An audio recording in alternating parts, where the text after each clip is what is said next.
afternoon, everybody. Special guest with us today, a guest that really needs no introduction, particularly for the leaders in this room and to the fire service at large. He is a friend, he's a passionate advocate, and a continuous champion of the men and women on the front lines.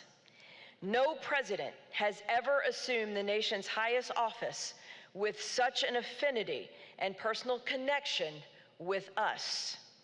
President Joe Biden was a founding co-chair of the Congressional Fire Service Caucus and served in that capacity continuously until his election as Vice President of the United States, where he continued to advance our issues. Today, for the first time since President Truman in 1947, the President of the United States is participating in the National Summit on Fire Prevention and Control. Please welcome the President of the United States, Joe Biden. Doctor, thank you very, very much. It's very gracious of you. I appreciate it. And the U.S. Fire Administration is doing a great job. Look, I want to take this opportunity to thank you all for an opportunity to speak at the summit. And it's wonderful to see so many good friends, you know, sitting out there looking. Ed Kelly, and I think President Black is there. Kevin, I hope, I can't quite see what I can't see in the front there, I think. And I actually wish I could be there with you in person. You know, I mean it. You know, and I've had to pay respects with you this past weekend on the National Fallen Firefighters Memorial. 30 years ago, God, it seems like 30 years ago. 30 years ago, I was the original co-sponsor with Paul Sarbanes and others of the National Fallen Firefighters Foundation Act. And over the years, I've spoken at too many funerals for fallen firefighters. From the national events like the Memorial of the Arizona 19 Hot Shots in 2013 to the individuals in my home state that unfortunately are too numerous to name. And each one of you is a hero to the community. You've touched people's lives. So I'd like to take a moment at the top here to honor the lives we've lost of those the past 2 years, including from COVID, 135 on-duty firefighters in 2021, another 77 to date in 2022. And it's an acute reminder of the risk firefighters bear, and quite frankly, their bravery. You're the only ones who run toward flames and not away from them when that fire bell rings. And you look, you know, many of you heard me say before, first God made man, then he made a few firefighters. God made man, then he made a few firefighters. I grew up in Claymont, Delaware, and I went to a little school called Holy Rosary Grade School across from the Claymont Fire Hall. And all my buddies, either became a firefighter, a cop, or a priest. I wasn't qualified for any of them, so here I am. But, you know, it's truly amazing that an estimated 1,041,200 local and municipal firefighters, 65% of you are volunteers. And I'm proud to say in Delaware, my home state, it's 98.3% of all firefighters are volunteer firefighters. And by the way, I know you're all having trouble keeping, because of COVID and because of the schedules people have these days, attracting enough volunteers to man all the stations. You're the heart of the community. You know, people don't appreciate you until they need you, but then they do, and you're always there. Firefighters have saved my life and the life of my family. I want to just tell you for a moment, I know a lot of you know, if anyone's from Delaware there knows, you know, way back in 1972, before I got sworn in, my family, my wife was Christmas shopping with my 3 children, and a tractor trailer, they got in an accident, broadsided and killed my wife, killed my daughter, and my 2 boys, who were then almost 3 and almost 4, were on top of their dead sister and mother. And it took the jaws of life from my local fire department, volunteers, to get them out and get them to the hospital. And they saved their lives. In addition to that, what happened was I was doing Meet the Press, and lightning struck a little pond behind my house, came up through the ground into the air conditioning system, ended up generating thick black smoke, literally that of those proportions. And from the basement to the third floor, the attic, everything was ruined. And the kitchen floor, we almost lost a couple firefighters, they tell me, because the kitchen floor was the burning between the beams in the house, in addition to almost collapsed into the basement. And then I got rushed to the hospital for turned out to be almost a 9-hour operation with a cranial aneurysm in the middle of a snowstorm by my fire company. They got me down, they saved my life. And so I owe you, and so many other Americans owe you as well, so many families. The only thing that saves lives of a firefighter are more firefighters. The only thing that saves lives of a firefighter are more firefighters. That's why, as a senator and when I was out of office and then back as president, we do everything we can to support and pay for firefighters, more firefighters. You know, and you're there for most people who've just lost everything. And by the way, again, to ad-lib a second here, you know, you're also, what people don't realize, you're the same folks who are there holding the boot in the corner to raise money for the people who just lost their home. Not a joke. That's what you do. That's what you do. You're the ones who line the Little League fields. You're the one, you're just, anyway, you're an incredible group of individuals. You know, in Delaware, we used to say back when I first started running as a kid, and say there's 3 parties in Delaware: Democrats, Republicans, and firefighters. And thank God I had the firefighters. I just got off with the president of the Delaware Volunteer Fire Company, who said, "Joe, do you remember I was in your first campaign in 1972? Anyway, you're on the front lines for emergencies and disasters all across this great nation. From the devastating wildfires in the West to the thousands of fires that local firefighters respond to every day, and response to Hurricane Ian in Southwest Florida." And by the way, I point out that I've flown over, just this last 18 months, flown over most of the major fires in the West. More timber, more housing has burnt to the ground than all of the land mass in the state of New Jersey. That's how much has been lost. And, you know, I went down to Florida to seek a response last week. Firefighters helped rescue thousands of survivors. And they answered the call, not just for fires, just answered the call. And in some cases, their own homes and firehouses were damaged, destroyed, or washed away. Because that's who you are. When tragedy strikes, you suit up. And when the impacts of climate change are becoming increasingly evident, we're calling on you more and more and more. Extreme heat and prolonged drought have turned wildfire season into wildfire years. And local firefighters are being called in more to respond to the fires in the wildland-urban interface, where we're moving out into the forest areas to develop, and it becomes local and federal. So I want you to know that my administration is doing everything we can to make sure you have the resources you need to do your job as safely and effectively and efficiently as possible. You know, we invested $350 billion in the American Rescue Plan to help states and cities keep first responders on the job, including firefighters, on the job during COVID-19.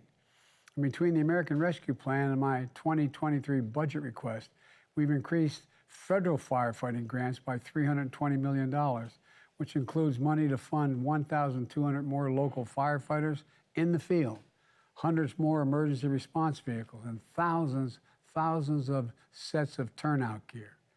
A pioneer in research on issues including like cancer prevention. You know, it's close to my heart. Cancer is a leading killer of firefighters. Toxic substances you've been exposed to as part of your job are almost certainly connected to those cancer diagnoses. And we're going to do something about it. The Cancer Moonshot is bringing together every part of a government to cut cancer death rates in half and to end cancer as we know it, including by addressing environmental and toxic exposures to prevent cancer. We just passed national legislation to deal with the burn pits in Afghanistan and Iraq, and that so many of our soldiers. We finally got it passed so that we can care for their families if they've been lost their lives, or care for them, in fact, if they're going through this. We created a special claims unit at the Department of Labor to ensure that there are processing federal firefighters' cancer claims quickly.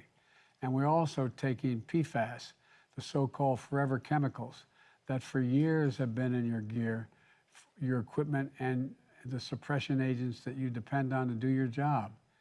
I'm absolutely determined to make sure you have the gear that protects you without making you or your family sick. And I'm urging Congress to send to my desk the Federal Firefighters Fairness Act. Let me say it again, the Federal Firefighters Fairness Act, which are going to help federal firefighters and their families assess critical worker compensation resources, including making sure that several forms of cancer are presumed to be caused by the firefighter's job. And I'm also proud that last November I signed into law Protecting America's First Responders Act, which extends the benefits under the Public Safety Officers Death Benefits Program to the families of firefighters killed in training, and made it easier to qualify for permanent disability. The final point, I'm sorry to go on so long, but I feel passionately about this. The final point I'd like to make today is that we're doing everything we can to ease the burden on our firefighters by preventing fires. This is the 100th, hard to believe, it's the 100th anniversary of Fire Prevention Week.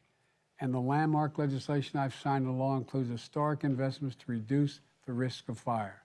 The bipartisan infrastructure law includes significant forest management increases, community resilience to wildfires, and harnesses new technologies to keep communities safe.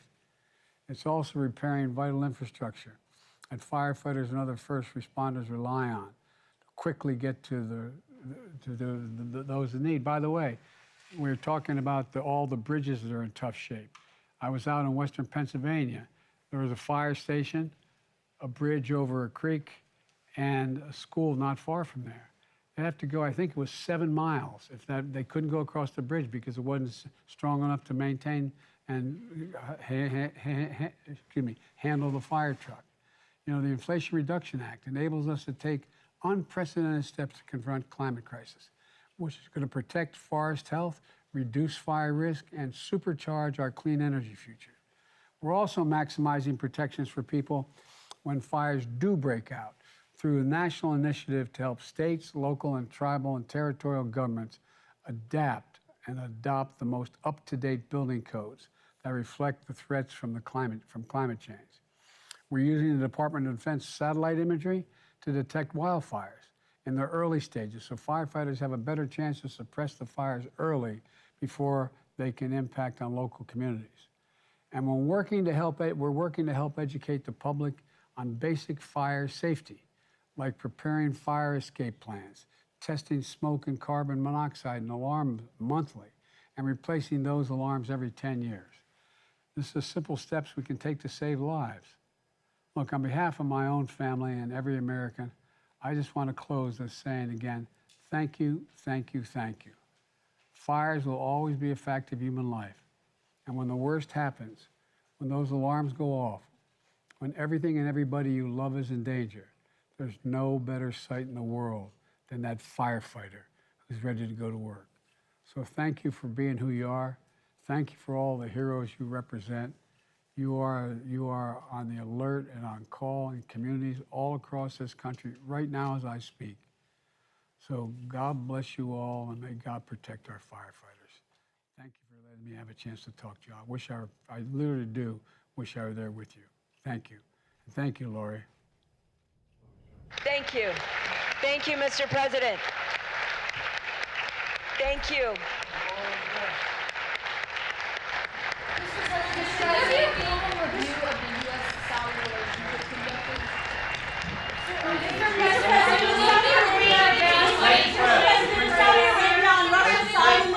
And you now see that this is a historic event.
she does start pre-K 3 next year. But I think it's more or less classic. No, we live off like north of Pepper, and she goes to daycare in Columbia Heights. It's funny, Kamala actually visited the daycare. So we met like a year ago, and we're like, oh my god, she's gonna go to our daughter's class. No, they wisely visited older kids, and not accidentally throw up. Yeah, I was gonna like pass along like a question, like the medic could ask her.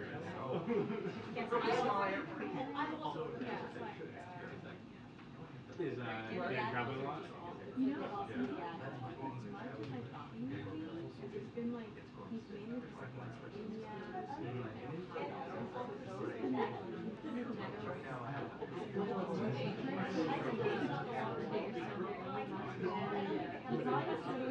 but this is good for you.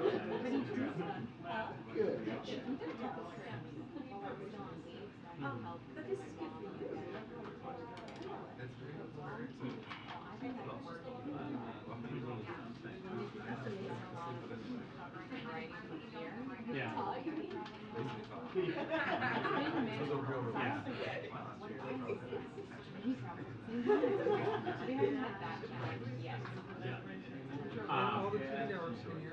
I know a reporter couple, and they had to go to the same hospital.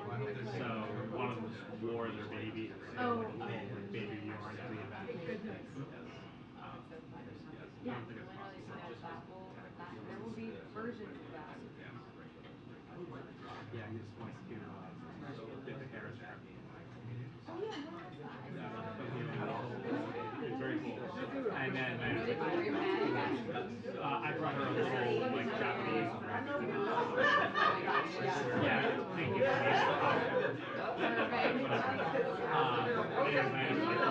California, like beyond like 4 or 5 times. yeah, that's awesome. Yeah, and I was like, it's almost yeah, no, those guys, yeah, the enthusiasts. And what was the,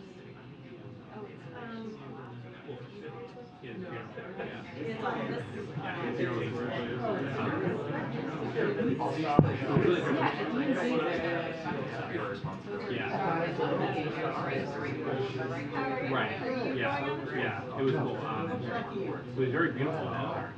Like very peaceful, like rolling hills, great weather. Like it wasn't like barbed wire and play more money. It's gonna be. So channel 1 is the red one.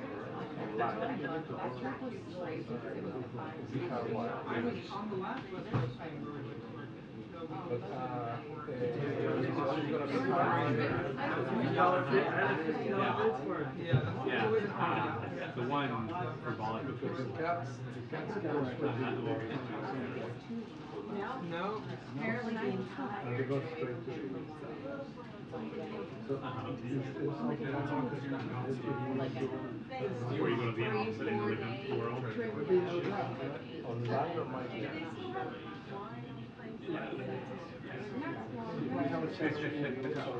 Yeah, fix prices.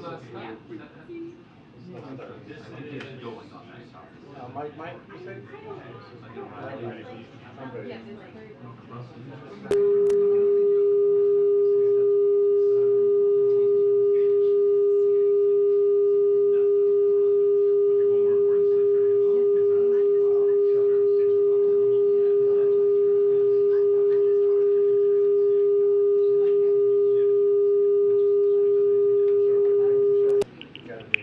2 minutes to press briefing. 2 minutes to press briefing. Perfect. Thank you so much.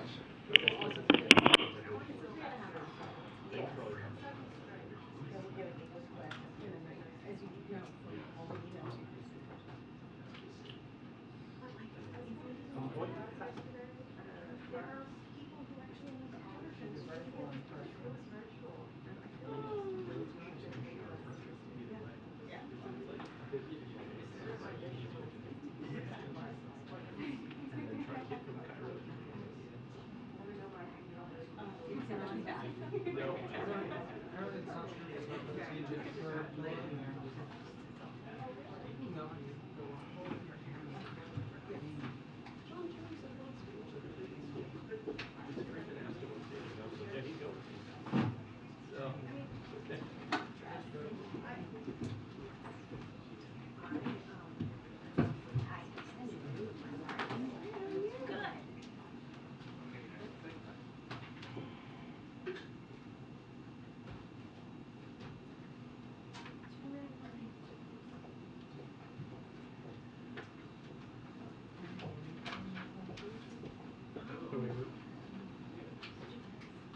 Hello, good afternoon, everybody.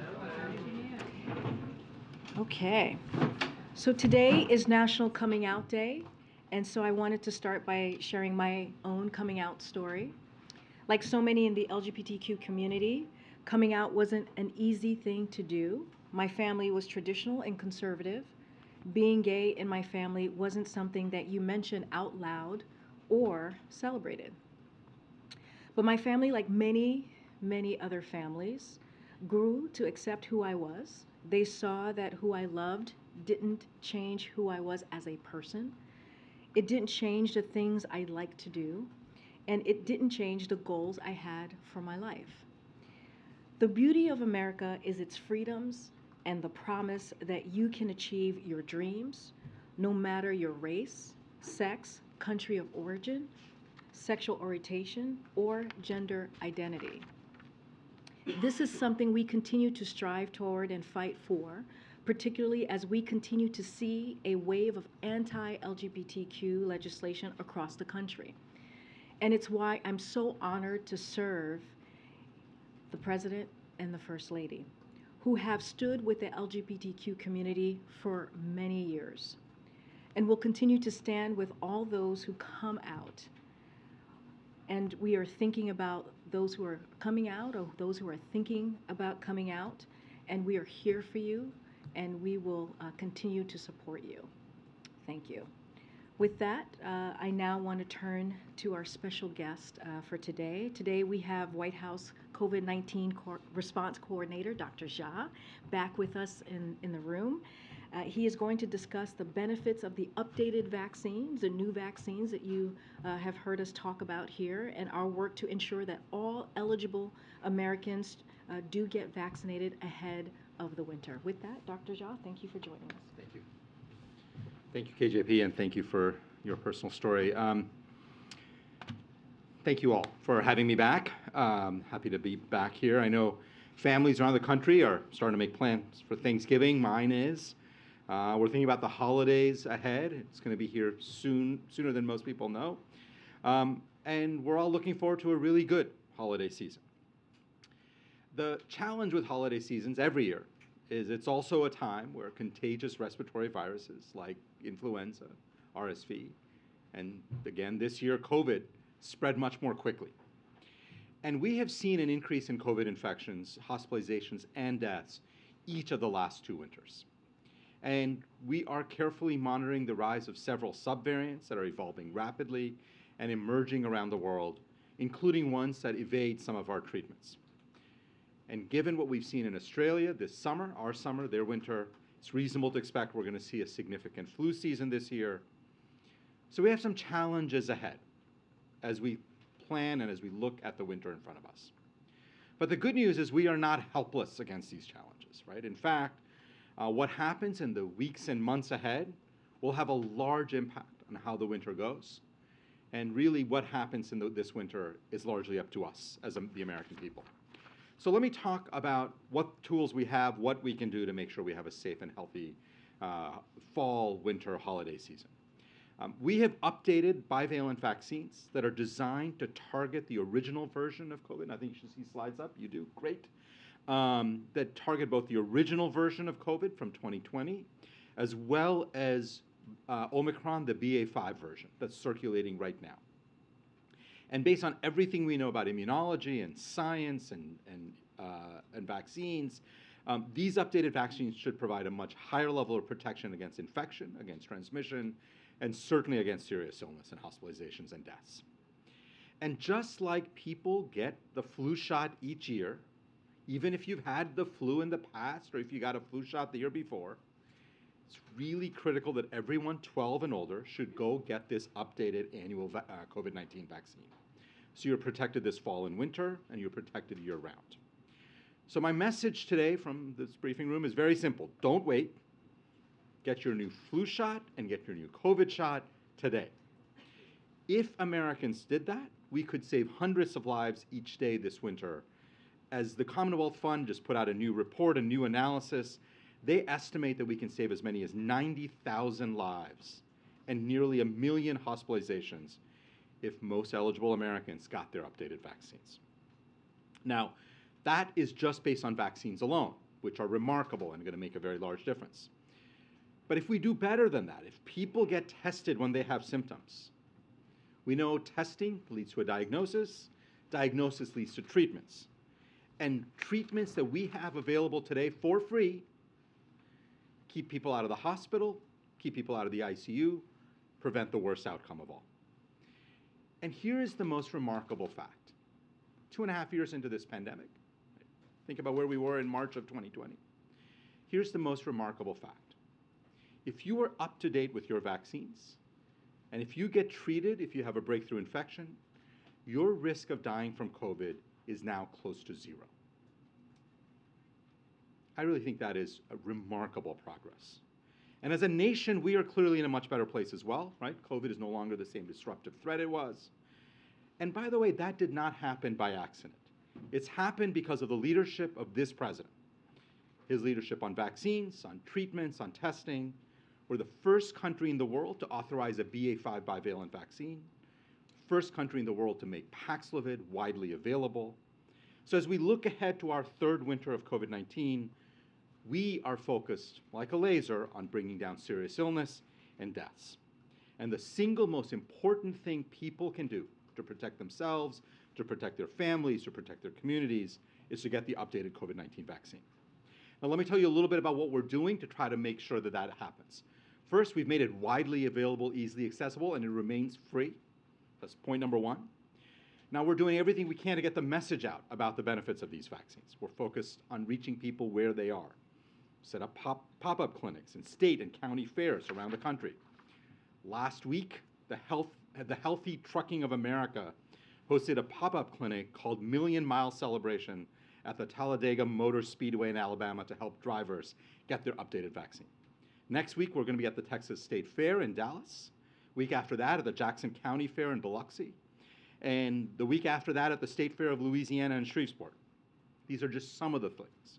We've been building partnerships. We have a partnership with the 100 Black Men of America, which is hosting a vaccine drive today in San Antonio, Texas, and one in Savannah, Georgia on Saturday. And we're making efforts through both targeted paid and earned media efforts in the weeks ahead. We have partnered with retail pharmacies, and we're working with trusted messengers such as faith leaders in communities across the country. We're making it very clear that getting these updated vaccines can save your life, because we know these vaccines are safe and they are effective. And beyond vaccines, let me make one other clear point, because there's a lot of confusion. When you go on social media, lots of people like to pontificate on what the data says, so let me be very clear about the evidence.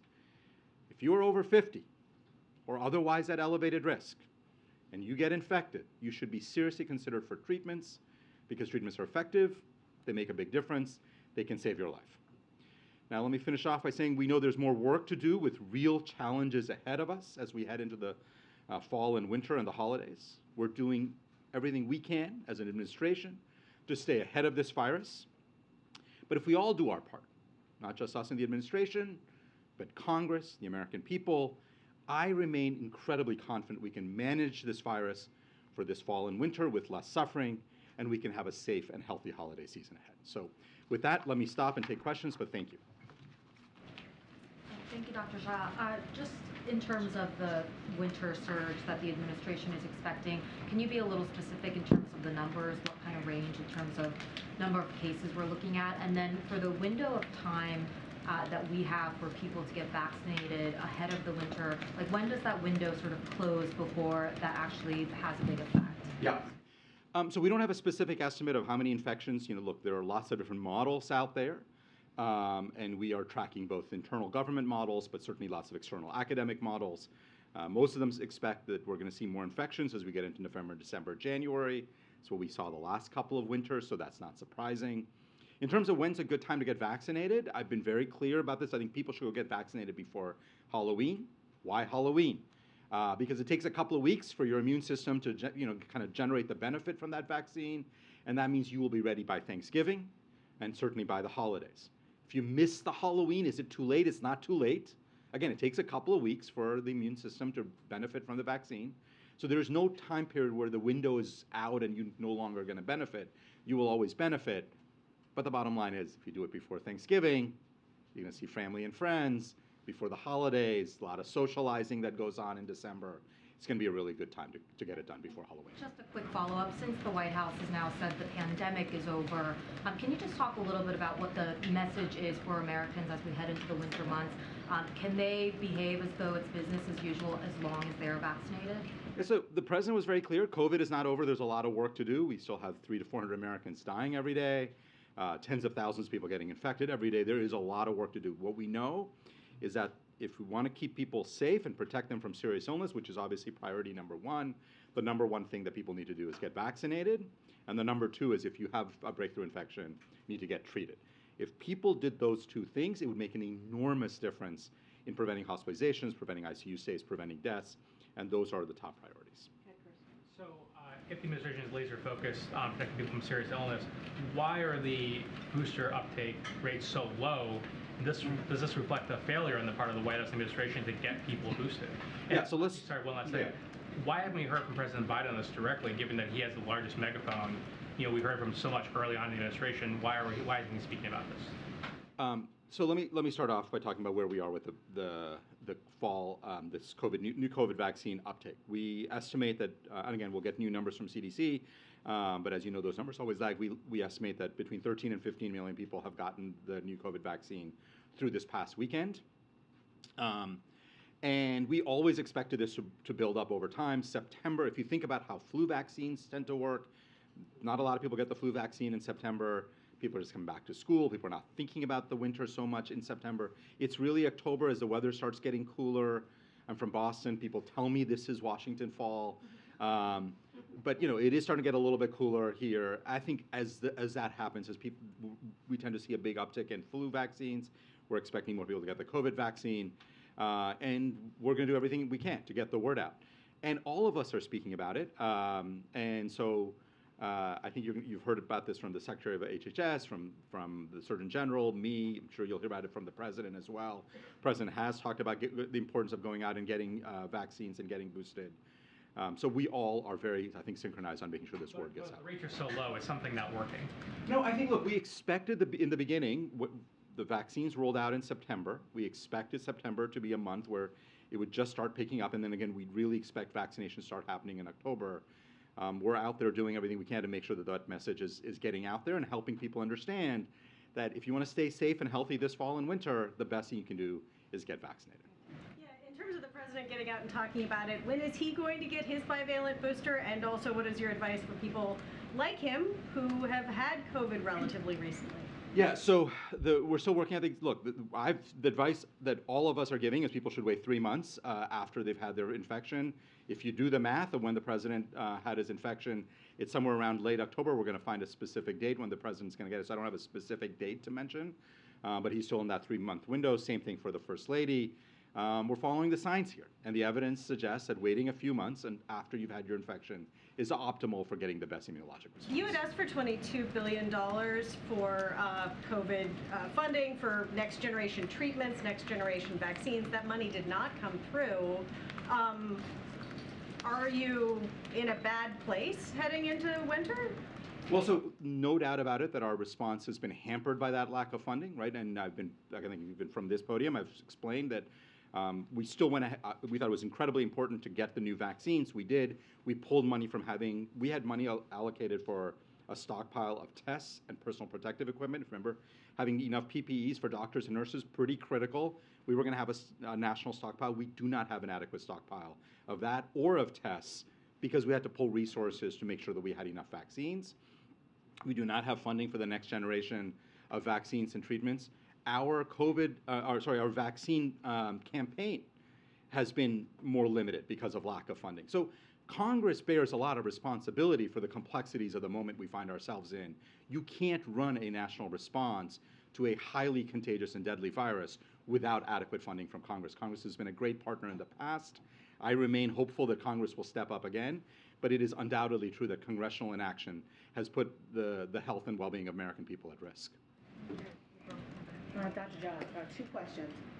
When the vaccine first came out, there was a concerted effort for the least of these low-income minority people. Is there a concerted effort once again for this booster shot for minorities, low income. And also, you speak of the positives of the booster shot. There's a study out talking about women in their menstrual cycles, how vaccines, the COVID vaccines have impacted them. Can you speak to that as well? Yeah. So on that study, it affected for the first cycle, affected the menstrual cycle by 1 day, and then women's menstrual cycle returned back to normal. So there was a lot of, and that has been the most definitive study suggesting there are no significant long-term impacts on the health of women or their reproductive health. On the issue of making sure that we're both getting the vaccines out to disadvantaged communities, poorer communities, communities of color, no question in my mind that continues to be a major priority of the administration. We look at all these data stratified by race, ethnicity, income to make sure that we're not leaving people behind. That begins certainly by making sure these things are widely available and accessible in communities. But it also, that's not enough. We're working with community partners, community-based organizations to make sure that we're getting the message out in those communities as well. As you're casting a broad net for the booster shots, is there a community or communities, are there communities that you're really concerned about this winter going into the winter season with potential COVID upticks? Well, obviously, we're always most concerned about people who are at highest risk, right? And so what we know is that people who are older, people who live in congregate care settings, they tend to be the highest risk for poor outcomes. So again, when you have more limited resources, we're putting a lot of attention on making sure that those resources are going to people who are at highest risk, and that's going to continue to be a priority. Dr. Jha, is the thinking after these updated booster shots that Americans should expect an annual COVID booster, or is it possible with any new strains that we should expect this will keep happening every few months? How should people be thinking about that? Yeah, so I think for most Americans, this is a once-a-year shot. And by the way, people think somehow that's, we're making news. We're really not. If you think about it, take an average 40-year-old. If they got a booster last fall, they first became eligible for a new vaccine just a month ago. So essentially, for a majority of Americans, we've already gotten into a once-a-year rhythm. All we did by calling it an annual COVID-19 vaccine is call it what it had already become. So I think the science on that is clear. For a majority of Americans who are not in the highest risk group, once-a-year COVID vaccine, I'm not saying forever, I don't know how long, obviously we'll see where the virus goes. For other people who are at high risk, I think about my elderly parents who are in their 80s, yeah, they may need vaccines more often than that. And we're going to track the evidence and data, and if it turns out that for them an additional shot, let's say in the spring, is useful, obviously we're going to make sure that we do everything we can to make that available. And lastly, President Biden did tell 60 Minutes that he thought the pandemic was over. Do you share that assessment? So let me be very clear. The president also followed that up with COVID is not over. And said we are doing a lot of work. I am the COVID response coordinator. We are doing a lot of work to fight COVID, right? Hundreds of Americans are still dying every day. We think it's really important to protect Americans. And I know that for the work we are doing on protecting Americans against COVID, we have the full support of the president, and that continues to be the focus of our work.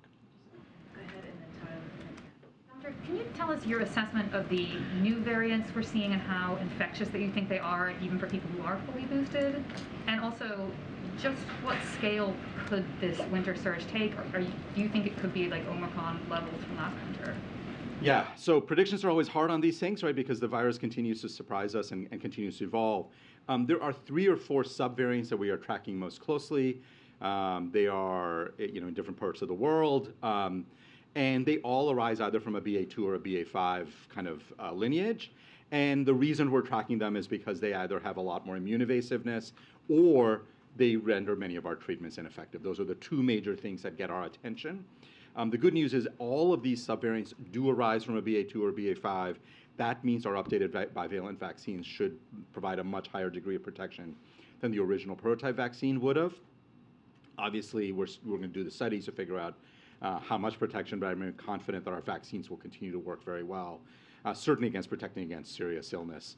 And then the curveball that we got last Thanksgiving with Omicron, none of us obviously can predict that with any certainty. So our job is to not be in the prediction business, but to be in the planning business. And so we have a whole set of efforts that we're leading in the U.S. government to be ready should Mother Nature throw us a true curveball like what we saw last fall. And then Tyler and Karen, you can have this. In the first vaccination campaign, before you took this role, the Biden administration set goals for the percentage of Americans that they wanted to get vaccinated with 70%. Right now, it's less than 4% of U.S. adults. I'm wondering, around that number, I'm wondering if you guys are setting a new target for what you'd want to hit by Halloween, or if there's a goal that you guys are setting on the front. Yeah, to be perfectly honest, we've set no internal goals, no external goals. We just have, my feeling on this is we want to get as many Americans vaccinated with the updated vaccine. We think it's clearly a better vaccine, an important upgrade from what we had before. And the more Americans, the better. So people often ask me, do you have a goal for how many people, how low you want to drive deaths down? The answer is no. Like, we have about 300 to 400 Americans dying every day. Too many. We want to drive that lower. 200 is better. 100 would be better than that. So we're not setting targets. We are focused on driving deaths down, getting more people vaccinated, and with a very simple goal, which is more vaccinations better, lower deaths better. And just a quick follow-up. I know you've added some context to the comment that the president made on 60 Minutes, but do you think that his comment saying the pandemic is over has contributed to the lack of uptake in vaccinations for this new bivalent vaccine? Yeah, let me be very clear about this. Majority of American adults go out and get the flu shot every fall. They don't do it because the president comes out and says we have a flu pandemic. Right? They get it because they understand that the best way to protect themselves during the fall and winter is to get the flu vaccine. In very much the same way, I think a majority of Americans understand that we're still, in a situation where COVID is around. It's still infecting a lot of people, getting a lot of people sick. Obviously, way better than where we were, and the best way to protect themselves is to get the COVID vaccine. So I don't think the president's comments has anything to do with what's happening right now. Two follow-ups, if I can, on topics that you talked about. When you say that you expect there to be a pickup in the pace of vaccines in October, did the White House miscalculate the demand for these new boosters when you asked Congress for the money for this? No, remember, we had no money for this, and we thought it was really important, and I still think it's really important, that we have enough vaccines for Americans, for any American who wants it. And so we had no money. We asked Congress for money. Congress chose not to fund it. We went and had to pull money from other really important programs. We purchased about 170 million doses. One of the things that we know is if we want to make it available in rural communities, if we want to make it available at motor speedways, you're not going to use up every single last dose. You have to be able to willing and be open up a dose of 10 and know that only 8 or 9 might get used. So you have to have a little slack in the system. And based on all the calculations, I think we've made sure to purchase enough vaccines so any American who wants a vaccine can get it. You mentioned about pulling money from stockpiles of tests when you were talking about, to Tam's question. Knowing that you can't answer what might be coming in the fall and winter with the surge, should Americans be buying tests now and stocking up on tests so they have them in preparation for what could be coming? What I would say is, the calculations that HHS had done, again, I think these were done before I arrived, suggested that if we got another Omicron-like event, we should have about 800, 900 million tests in a stockpile so we can get it out to the American people, because it would take us 4 to 6 weeks for domestic manufacturing to ramp up again. We're going to have nowhere near that. So that is a real problem. We are going into this fall and winter without adequate tests because of congressional inaction. And I think it's really important obviously, it's important that we have enough testing. Again, we're going to do everything inside the administration to make sure that we have testing capability that we can ramp up as quickly as possible. But all of this is made just dramatically harder by congressional inaction. You can't fight a deadly virus without resources. And congressional inaction is really costly. All right. Thank you, Dr. Jacques. Thank you all. I have to run off. Take care. Thank you. All right. Okay, I have a couple things at the top, and let's dive in. Russia's latest missile strikes against Ukraine once again demonstrate Russia's and President Putin's brutality. President Biden continues to make clear, along with our allies and partners, that we will not waver from our commitment to support Ukraine as long as it takes. Yesterday, President Biden spoke with President Zelensky and pledged to continue providing Ukraine with the support needed to defend itself, including advanced air defense systems. And today, G7 leaders met virtually for more than 90 minutes to continue coordinating our efforts to impose costs on Russia and provide Ukraine with economic security and humanitarian assistance. President Biden has also discussed with G7 partners what more we can do together to prioritize air defense capabilities for Ukraine, which has been and will continue to be a U.S. priority. Secretary Austin will continue that discussion at the Ukraine Defense Contact Group in Brussels. That will be tomorrow.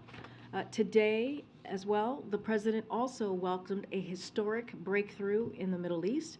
After months of mediation by the United States, the governments of Israel and Lebanon have agreed to formally end their maritime boundary dispute and establish a permanent maritime boundary between them.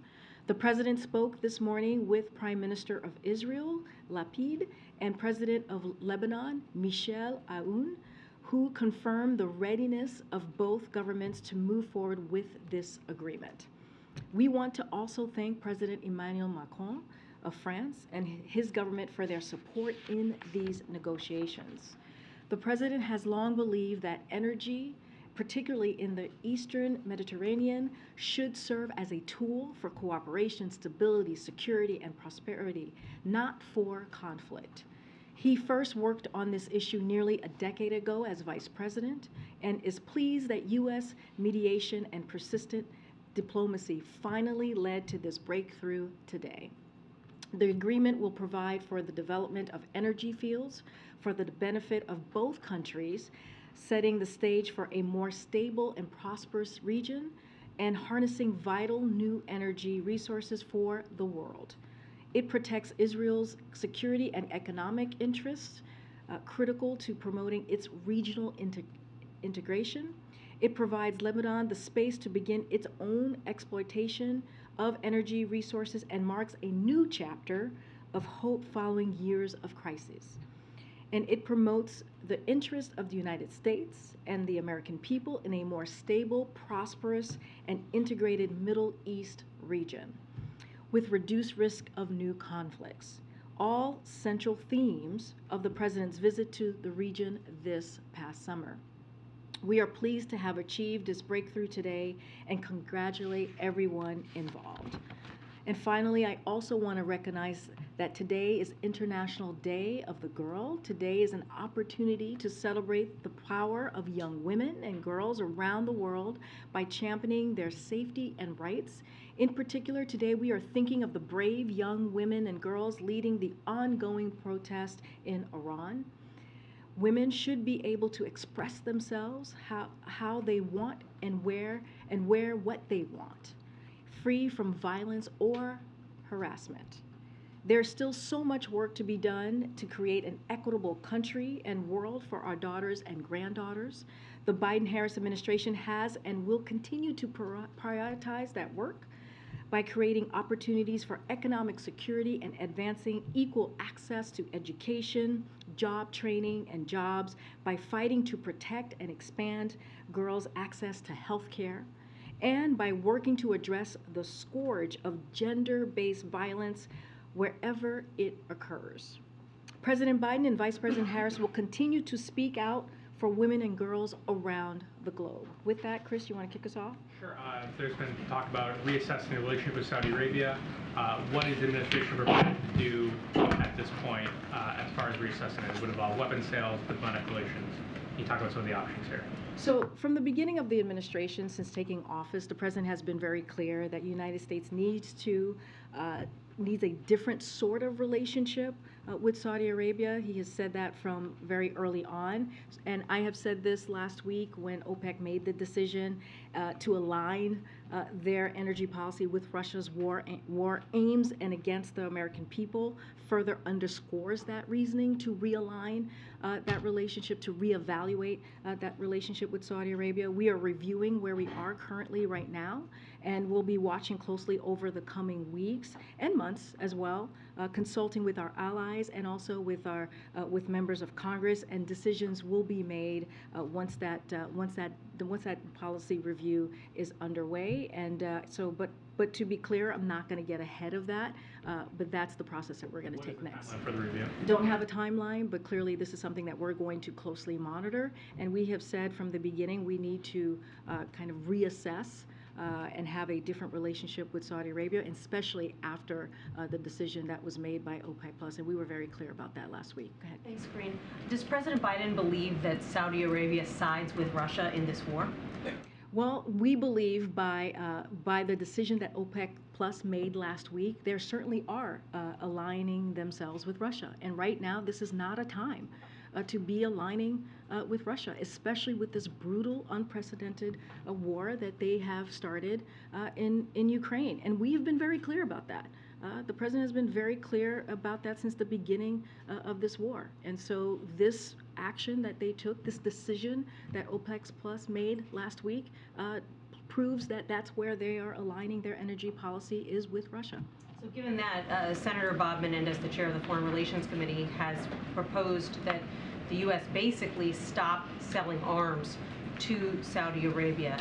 Is that something the president would consider? Again, the president has been very clear that we need to find a different sort of relationship with Saudi Arabia. We are going to look at, assess our policies, get a sense of how we're going to, actions that we're going to take. And so we're reviewing this. I don't want to get ahead of the president's decision, but again, I don't have anything specific to that particular question, but we are going to have a review of where we are and take a really, really deliberate, close look. Thanks, Corinne. Ahead of the UN vote tomorrow on this draft resolution condemning Russia's annexation of parts of Ukraine, could you walk us through what's at stake for the administration, particularly as it relates to President Biden's push to keep this coalition united this far into this war? Well, we have been very clear about what we're seeing, the aggression against Ukraine by Russia. We and our allies, our allies in Europe, our allies across the globe, one thing I would say is when we started this process, Putin had thought that he would, bring forth a weaker NATO, that there was no way that we would have this strong alliance. And what we were able to prove, the president, because of the president's leadership, is that now we see an alliance that's even stronger than it's been in modern times. Our coalition is strong. We have held the major democracies together. Putin has been counting on a split, as I just said, and he hasn't had it. It has not happened. And so after the first G7 of this administration, there were questions about whether America is back, and we are indeed back. So the president has spent a lot of time talking to leaders, as he did today. He's done that face-to-face, on the phone, in the Oval, again, like he did today with the G7 leaders, yesterday as he did with President Zelensky. And look, we are going to continue to have these conversations. It is important for this alliance to stick together. But you heard, I'm sure all of you saw the readout, the statement from the G7, and what they are going to continue to do, to provide economic assistance and security assistance to Ukraine. They're going to continue to call out Putin and what he's doing with the annexation, what he's doing with the nuclear strikes, and you are seeing a stronger NATO, a stronger Europe, and we're going to continue to hold Putin accountable. So if we are indeed seeing a stronger Europe, will we see non-allied countries lend their support to this resolution tomorrow? Are you confident that you'll have 100 countries signing on? I'm not gonna get ahead of what the vote is gonna look like at the UN, but we have been very clear. We have been very clear as to saying to all countries, now is not the time. Now is not the time to support Russia's war. Now is the time to speak out as we're seeing this brutal war that was started by Mr. Putin. And we've said this many times before. This war can end today. It could end today, and it is up to President Putin to end this war. You mentioned weeks and months for this Saudi review. Does the president feel under any particular time pressure to act swiftly? Don't have a timeline, but we've been clear. I don't want to get ahead of this review process that we're going to go under, but don't have a timeline. But we have been very clear. You heard from me, last week. You've heard from my colleagues. This OPEC Plus decision, on their energy policy, was indeed self-serving, and it's going to hurt, middle and low economies, countries across the country, and that is a problem. Who's leading the review? I don't have a person in particular to speak to who's going to be leading the review. Clearly, this is an all, an effort across the White House that we're going to push forward with. Clearly, the National Security Council is going to be involved in this review as well. But this is something that the president is going to take very seriously, and we'll have more to share. I don't want to get ahead of it. And last thing, what does the White House make of these reports that Elon Musk has been talking to Vladimir Putin about Ukraine? So we've been very clear. I was asked a similar question about this last week about Elon Musk. Look, the president has been clear as well and believes that decisions about negotiations are decisions for Ukraine to make. Nothing about Ukraine without Ukraine. We have said that for months. And, as you saw, I was just mentioning the G7 leaders. They put out a statement following their meeting with President Zelensky today. We welcome President Zelensky's readiness for a just peace, which would include the following elements: respecting the UN charters, protecting of territorial integrity and sovereignty, and safeguarding Ukraine's ability to defend itself in the future, ensuring Ukraine's recovery and reconstruction, including exploring avenues to do so with the funds from Russia, and pursuing accountability for Russians' crimes committed during the war. But diplomacy requires both sides engaging in good faith to de-escalate. And we have seen no signs at all from Vladimir Putin that he is prepared to stop the onslaught and the atrocities. So he could stop. Again, this war today, this is a war that he started, and he could stop it if he wishes. Green, the president, has made clear that the U.S. will support Ukraine for as long as it takes. Does that extend into next year? And how much is the White House thinking about how that level of support could be complicated if Democrats no longer control Congress? So look, we've been very clear. But let me just be also clear about this. The support that we have seen, it has been bipartisan, right? The support that we have seen in the funding that has been approved by Congress, the $40 billion not too long ago, the most recent funding that we saw that was with the CR, that was bipartisan as well. And so you have seen both sides come together in supporting Ukraine, who is, again, fighting for their democracy, fighting for their freedom, and we will continue to condemn Russia and their unprovoked war, and we'll continue to do that. We will continue to hold them accountable. But again, don't have a timeline for you, because as we see this could end today if President Putin chooses. Again, this is his war that he has started, but we will be there for Ukraine to support their bravery as they are fighting against this aggression as long as it takes. Don't have a timeline. As we have said many times before, this war has gone on for too long. And can you talk to us a little bit about the thinking on the president's upcoming travel?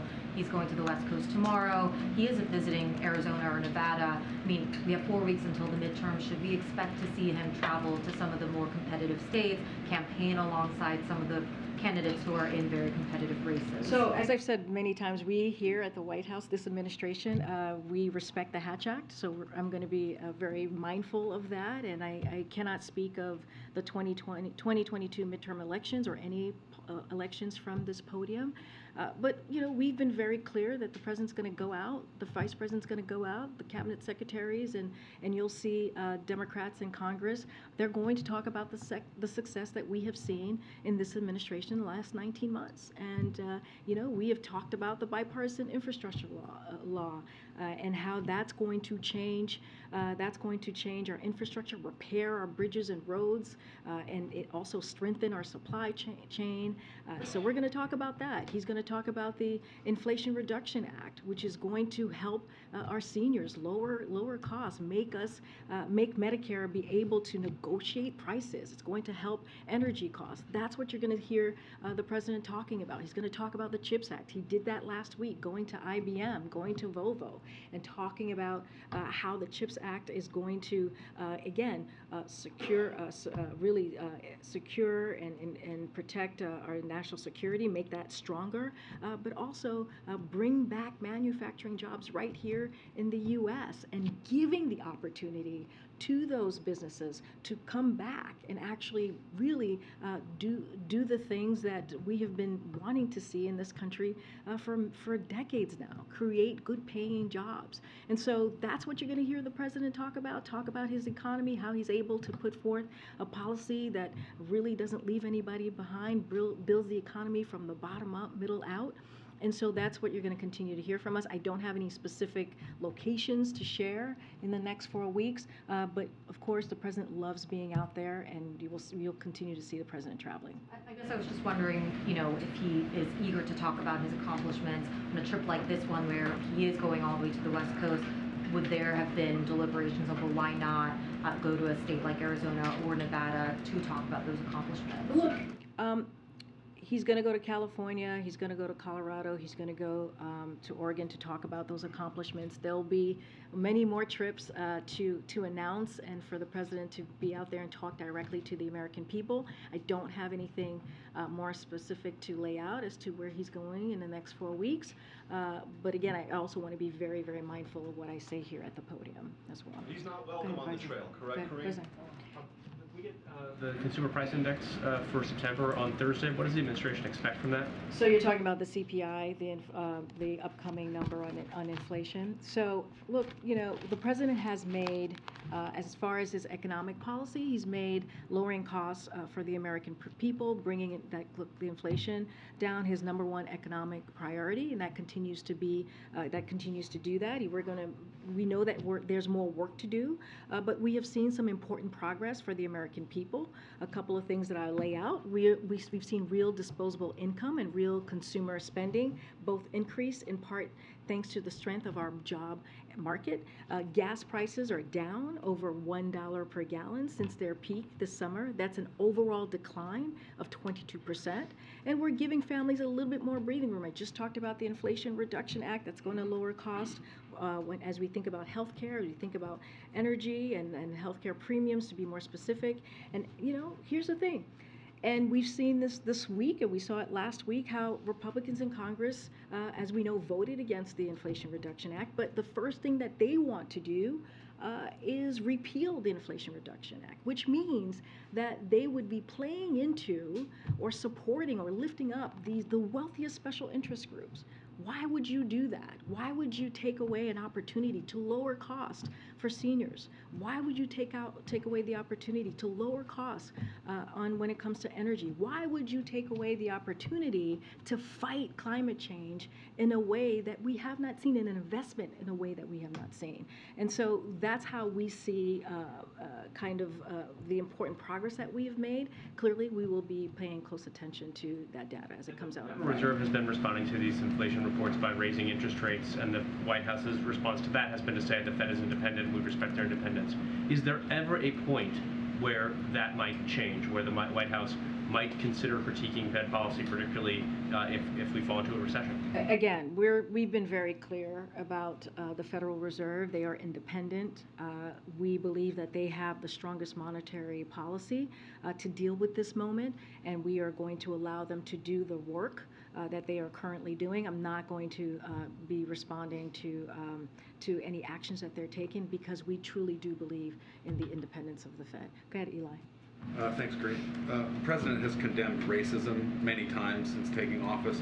I wonder if he's followed the situation on the Los Angeles City Council with Nuri Martinez and the leaked recording of her using racist remarks to describe a colleague's black son. She said today she's taking a leave of absence, but there are others, Senator Padilla, Mayor Garcetti, who have called for her to resign. Has the president followed this? Does he have a reaction to what's going on? Yes, he's followed this, spoke to him about it yesterday. Look, the president is glad to see that one of the participants in that conversation has resigned, but they all should. He believes that they all should resign.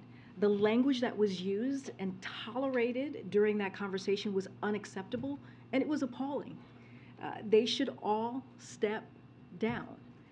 And here's the difference between Democrats and MAGA Republicans. When a Democrat says something racist or anti-Semitic, we hold them, we hold Democrats accountable.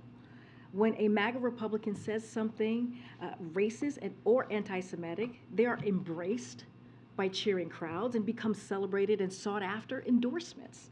Senator Tuberville, let's not forget, this just happened, saying black people commit crimes. Doug Mastriano attacking his opponent in Pennsylvania governor's race for sending his children to a Jewish day school.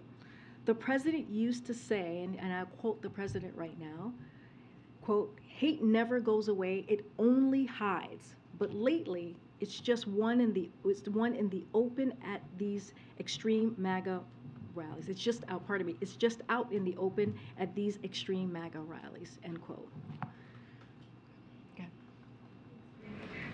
So the IMF cut global forecast today and for the U.S. I'm wondering if that forecast matches what the White House is seeing internally, and if you have any concerns about their warning that the worst is yet to come. So I've said this before, and I'll say this again. The president has a message for the American people, and he wants them to know the following: because of Americans' resilience and the economic strategy we pursued from day one in this administration with his economic policy, the United States of America is in a stronger position than any other country to navigate what we're seeing currently, these global challenges, and what we have seen during the 19 months of this president's administration. And so that is the first thing that we want to make sure that the American people understand. Look, jobs are up, incomes are up, people are back to work, and American manufacturing is warring back. And the economic legislation signed again by this president, when you think about the Inflation Reduction Act, when you think about CHIPS Act, are encouraging investment right here in the United States. That will make our economy stronger and more resilient for years to come. And that is also something important to note. So now, of course, we're going to continue to monitor this closely. We're going to watch this closely. The president continues to meet. He's going to meet with his senior members of his economic team, as we have sent updates about that these last 2 weeks on the global economic development. That is important. We take this very seriously, and this is meetings that he regularly does. And so, but we believe we are in a stronger position than many other countries when it comes to dealing with global challenges. One more. The president of Poland said that he's asking to share nuclear weapons with the U.S. Has the administration received that request, and what will they respond? So I've seen those reports. I don't have anything to share on that at this time. Just one quick one. Is the White House concerned that one of the 12 railroad unions that needs to sign on to this contract that the president helped negotiate, one of those unions has voted against the contract, and I believe it needs to be unanimous.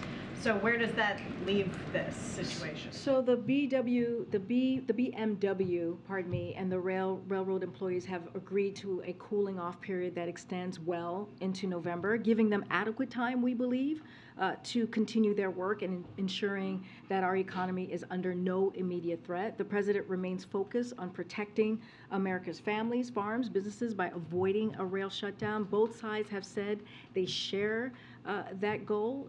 One union's rejection, as you were just laying out, Tam, of the current proposed contract does not mean we face an immediate rail shutdown, but it does mean that the union and the employers have additional work ahead to agree to a contract that the union members will ratify themselves. So unions are democratic, as we know, organizations. That's how they function. That's how they work. And contract ratification is part of that process.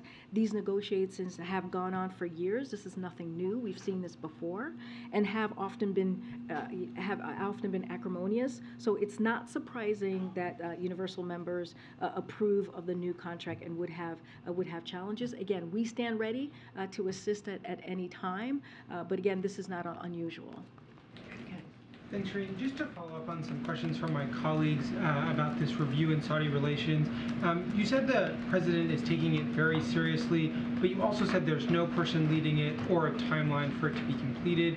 Is this more of a rhetorical strategy, or is there actually a review with some sort of substantive plan and action? Because today there's been no details about that. Look, he's already directed, the Department of Energy to deliver another 10 million barrels of oil from the Strategic Petroleum Reserve, and he will continue to direct additional release as appropriate. So he's taken actions. He took I get you, but I want you to know that he is taking this seriously by taking action on day one. And so he will continue to take those types of actions and use the tools that he has to make sure that we're dealing with this incredibly important issue. Look, we have said, the president has said from the beginning of his administration that we need to, redefine this relationship that we have with Saudi Arabia. This is something that he has said for some time. And because of their action, they took this action just last week, the OPEC Plus decision that they've made. And I have said this, I've said this plenty of times at this podium already, is that we see that they're aligning their energy policies with Russia. Look, I'm not going to get ahead of this. You will hear from us when we lay out what actions we are going to take. We're going to review them. But again, I'm not going to get ahead. And this is something that we take very seriously. And does the president have any regrets about his trip to Saudi Arabia and his meeting with MBS and other Saudi leaders? No, I just laid out an agreement, a historic agreement that was made by Israel and Lebanon. And no, he does not. He does not regret it. Saudi Arabia, that agreement, Israel and Lebanon. I'm just talking about the Saudi portion of that Middle East trip. What I'm saying is that trip was so important for our national interest and also for the American people. There are a couple of things that came out of that trip. That was one of them. But also the focus abroad, as you know, was for the Middle East region. The president was able to engage, as we all know, with 13 leaders to discuss a range of issues from Iran to Yemen to the 5G. And if you think about Yemen, that is very much a part of Saudi Arabia, is very much a part of that Yemen truce that we have seen. The president set forth an affirmative agenda for more integrated and stable region, including Israel's integration over time into the Arab world. And on the trip, we concluded historic agreement opening Saudi's airspace to Israeli flights. That is really important. That happened right there when the president was in the region. So the president was the first to visit the region without Americans in combat operations, and it's his aim to keep it that way as well. So there were many deliverables that came out of that meeting with Saudi Arabia, but also being in the Middle East region, how critical and important it is as the president is moving forward with his foreign policy agenda. So no, he does not regret it. Going back to the rail talks, would President Biden, get involved with negotiations again, or I guess what role will the White House have going forward? So we stand by to assist in any way that we can. Look, as you know, the Railway Labor Act establishes the process under which we are working in. Under the law, the president has the authority to establish an independent president emergency board, and he did so. He did that back in July. And once the board publishes its report, the onus returns to the parties to resolve the dispute themselves through collective bargaining. So this is what we're seeing currently. So President Biden continues to support the collective bargaining process as a way to ensure working people have a voice in their pay and conditions of work. It is the best method of ensuring that both sides can live with the contract they had a hand in developing. And in addition, the administration will continue to take all appropriate steps to ensure that the parties stay at the table negotiation in good faith and continue to put the work necessary to reach a mutual acceptable solution. And so again, it is for them to work through this. We have seen this for many years. This is not unusual, but we stand by at the ready to assist. And then another question on student debt. I saw that the Education Department released a preview of the application for student loan debt relief. Why, if that application seems to be ready, why is it not live today? I guess why is there no relief going out today for that? So look, we wanted to make sure that we give you all regular updates, and that's what you're seeing right now. Last week we shared more detail on our efforts to go after scammers, so we were very transparent and showed our policy and what we would do in that regard. This week we're giving everyone a preview of what the form will look like, as you just laid out, and we know that a lot of you were curious about what it would look like, so we did that. So we're trying to be transparent. We're trying to lay out how this process is going to work. In short, the form is simple. It's easy to do. It should take less than 5 minutes to complete, and it'll be available on mobile and desktop this month. And we'll continue to provide regular updates. Look, it's taking some time, but the Department of Education is very much focused on this, and as soon as we have information on when that date will be for application sign-off, we will share that. But again, every week we're trying to share additional information for all of you, because we know how the curiosity, not just for all of you, but also the borrowers out there who will be eligible for this. Thanks, Karina. So the International Monetary Fund, the fund director, the International Monetary Fund Director of Research has said that the three largest economies in the world, the U.S., China, and Eurozone, will stall next year. Does the president bear any responsibilities for the higher inflation or a stalling economy? Well, wait, say that one more time. You're talking about the global? IMF Director of Research, with their report, their global report came out. He said that the three largest economies in the world, the U.S., China, and the Eurozone, will stall next year. And so I'm wondering if the president bears any responsibility with his policies for the inflation and what they're calling a stalling economy. Okay, we got to step back here and look at what the president walked into here, right? When you think about we've been here for about 20 months. When he walked in, businesses were closed, small businesses were closing down, schools were not open, and we were during a pandemic, or at the beginning of a pandemic, where thousands of people were dying a day. That's what the president walked into.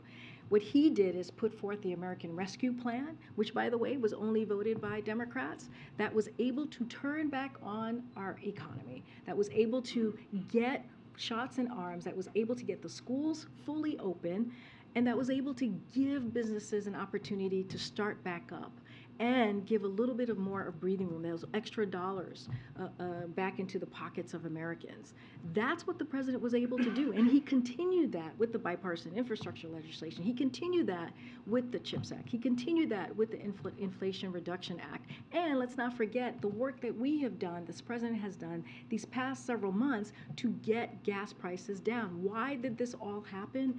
Is because of the global challenges that many countries across the globe have been facing. And what we are saying is, because of the work that this administration has done, because of the work that this president has done, we are in a better place to deal with those global challenges. Let's not forget, Russia, the war in Ukraine, started by Russia, has increased food, increased gas prices, and the president has done all that he can and will continue to do the work to bring those prices down.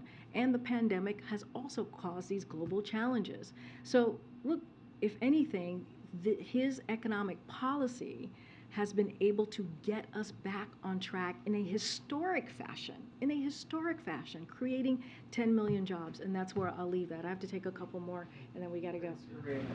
Last week, the Haitian government requested international military force to intervene, create a humanitarian corridor to essentially push back against the anarchy that's been created by gangs there.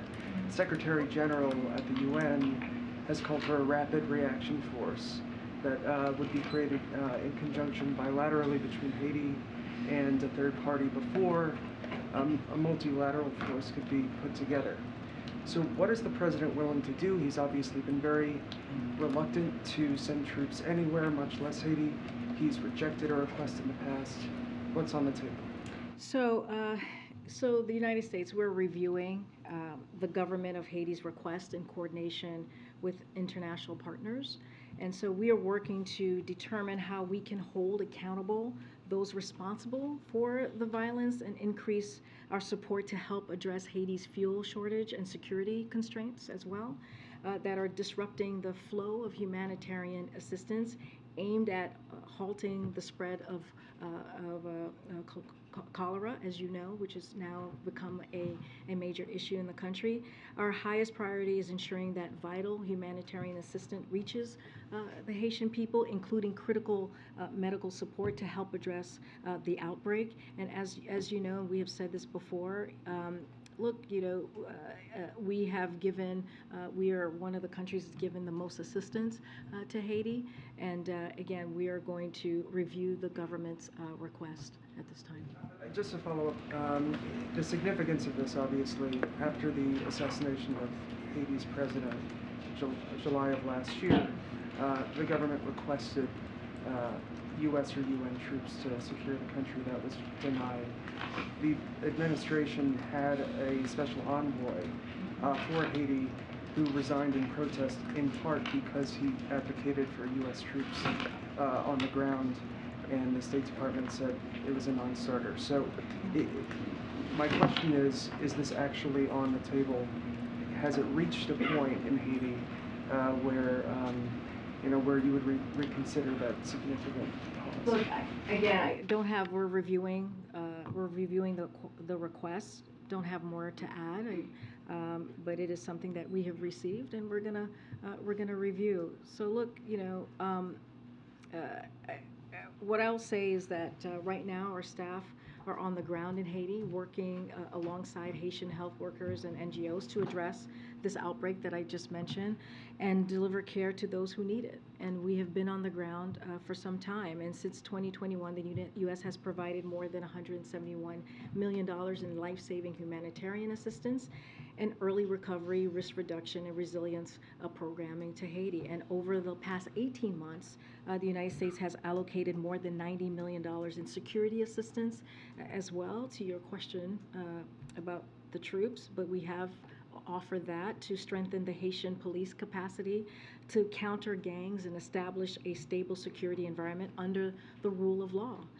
This support includes advising, training, equipping, and vetting of special police units, as well as programs to reduce violence in Haiti's most affected communities. And that's the work that we have been doing for some time now, for the past 18 months. Okay. All right. Okay. Okay. Thanks, guys. All right.